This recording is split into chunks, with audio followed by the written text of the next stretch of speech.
State Security Agency Minister Ayanda Dlodlo has hit back at claims the country's intelligence service was caught off guard by the rampant looting in Gauteng and KwaZulu-Natal.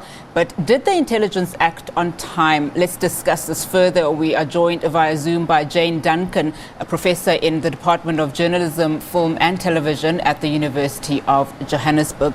Prof, thank you so much for your time this afternoon. Now, you've penned a thought-provoking piece on this matter, stating that if indeed the intelligence community failed to anticipate the protests, then they could be responsible for one of the most egregious failures imaginable. Now, was the state security caught off guard in your view? I think yes. I think that what the minister said at the security cluster briefing yesterday, which is that they had stopped a number of potential attacks on critical infrastructure and also stopped the violent actions from spreading to other provinces, I think is noted, and has to be acknowledged. But I think in terms of the bigger picture, it could always have been anticipated that there would be a violent destabilization once Jacob Zuma was incarcerated, and it was only a matter of time before the law caught up with him. Jacob Zuma himself is a former military and intelligence man. There are many military and intelligence capabilities that are shared amongst the people around him, including former members of the State Security Agency who have been shown to have been part of a parallel intelligence agency in support of the then President Zuma. So I think it stood to reason that there was more than a strong possibility that this kind of organized, systematic destabilization of the country would be attempted once Jacob Zuma went to jail. And I think that is the larger failure that I think we need to focus on. Now, Prof, I'd like to interrogate just some of your thinking in this piece that you've written. But you are choosing not to call these violent protests as many have been calling them. But you're using the word mobilization. Talk to me about why exactly that is. Well, I understand protests to be expressive acts in order to put forward a particular grievance. Now, it's not entirely clear whether all of these violent actions are in fact protests. And I think we need to be quite careful about our terminology because we'll end up delegitimizing otherwise legitimate protests. We'll end up casting a pall over the right to protest. I think a lot of these actions are really just simple acts of public violence. And I don't think that we should necessarily confuse the two, because in future it may become even more difficult for people to exercise their real right to protest.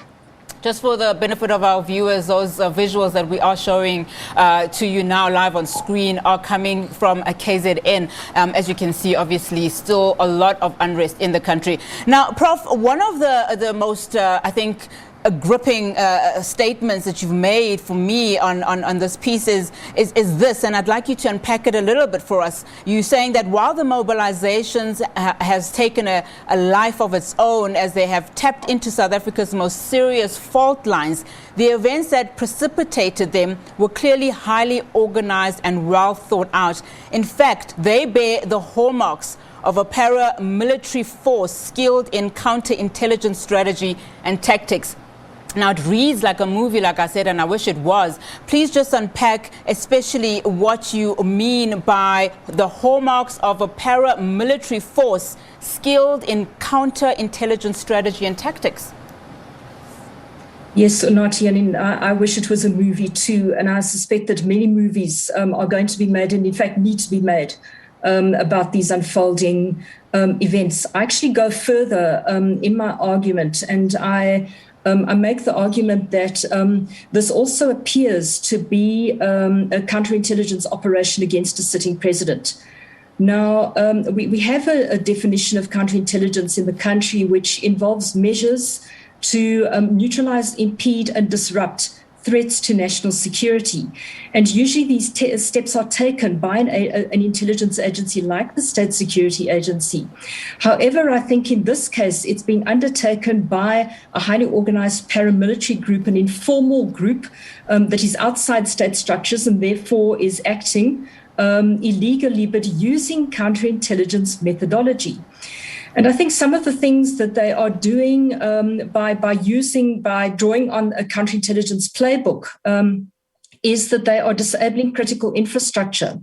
So we've seen attacks on food supply, for instance, food distribution centers, on trucks that ferry vital supplies to different parts of the country, notably attacks on many trucks in Mooi River. We're seeing increasing shortages of basic supplies because of that. We're seeing a slowing down and even a disabling of the vaccination program that's been undertaken. We're hearing of attacks too on the communications infrastructure as well, the ransacking of community radio stations, an attack on a water sanitation plant. All of these attacks are classic parts of a counterintelligence playbook in order to disable critical infrastructure and bring the economy to a grinding halt. But they do other things as well. They also spread public panic. So we're seeing a lot of panic buying at the moment. Many shelves in the shops that haven't been looted are empty, and the public is panicking, and understandably so. But it's also casting a pall over the presidency of Cyril Ramaphosa as well. It's making him look like a weak president who has possibly passed his sell-by date. I think all of these things are really what one tends to find when there is a counterintelligence operation that is undertaken in order to neutralize, disrupt, and impede what are considered to be threats of national significance. Prof, then it probably comes as no surprise that one of the 12 suspects or people of interest that authorities have identified as one of the instigators is the former head of spy agency's ops unit, Thulani Dlomo. What do you make of these, developments that we are hearing about these persons of interest that are wanted by law enforcement authorities? Yes, I really don't want to speculate at this stage because I think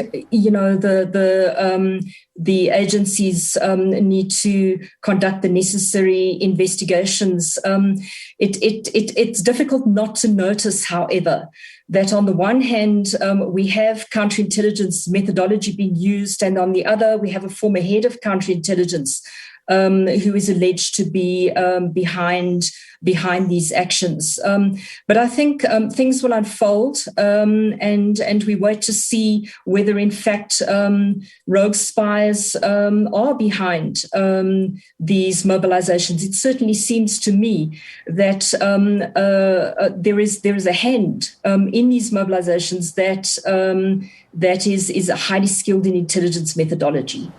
Well, government's also been highly criticized in terms of how, they've handled this matter. We've seen today, probably after 5 days of this violence, that we have been seeing a lot of government officials being mobilized in some of these hot spots.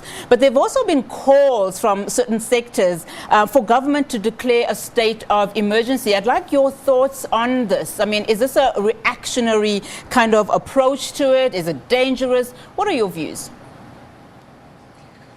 I would say that we need to avoid a state of emergency at all costs. And I think to their credit, government, I think, is attempting to do that.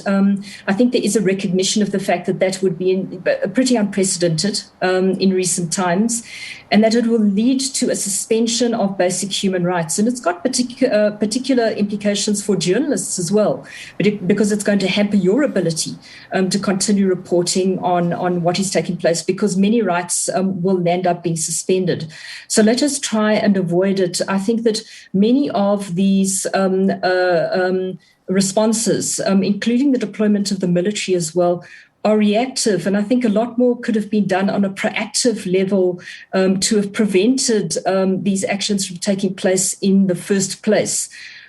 One of the things that can and needs to be done as a matter of urgency is to identify those who are responsible for planning these actions. And as the Deputy Minister of State Security has said, there are instigators they are investigating, which I think should be welcomed. They need to be identified as a matter of absolute urgency. It's hard to believe that their identities are not known, and they need to be arrested. And once they're arrested, you will cut the head off the mobilizations, and I think things will de-escalate from there.